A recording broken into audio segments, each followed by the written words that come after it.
আসসালামু আলাইকুম প্রিয় ফুটবল ফ্যান্স। দর্শক, বয়সটা প্রায় 40-এর কাছাকাছি, এখনও যেন ফুটবলের তরুণদের মতোই আলো ছড়াচ্ছে নিয়মিত সৌদি আরবের ক্লাব আল নাসেরের জার্সিতে ক্রিস্টিয়ানো রোনালদো।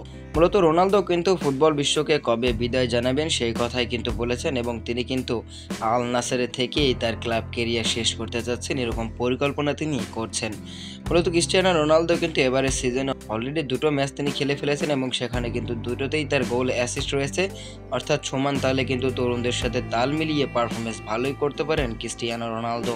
মূলত রোনালদো কিন্তু এখানে আল নাসেরে থেকেই তার কেরিয়ার শেষ করতে চাচ্ছে, এরকমটা তিনি কিন্তু গতকালকে ম্যাচ শেষে একটা কথা বলেছেন, যে কথাটির মাধ্যমে কিন্তু অনেকের বুঝে নেওয়া উচিত।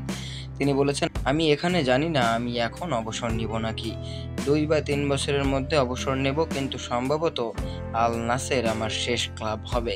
মূলত এই কথাটির মাধ্যমে কিন্তু স্পষ্ট হয়ে যায় যে ক্রিস্টিয়ানো রোনালদো আল নাসেরের জার্সিতেই শেষ ম্যাচটা খেলবেন, আর আল নাসেরের পর অন্য কোনো ক্লাবে যাচ্ছে না। অর্থাৎ ক্রিস্টিয়ানো রোনালদোকে নিয়ে যতগুলো রিউমার বের হচ্ছে সবই কিন্তু মিথ্যা রিউমার।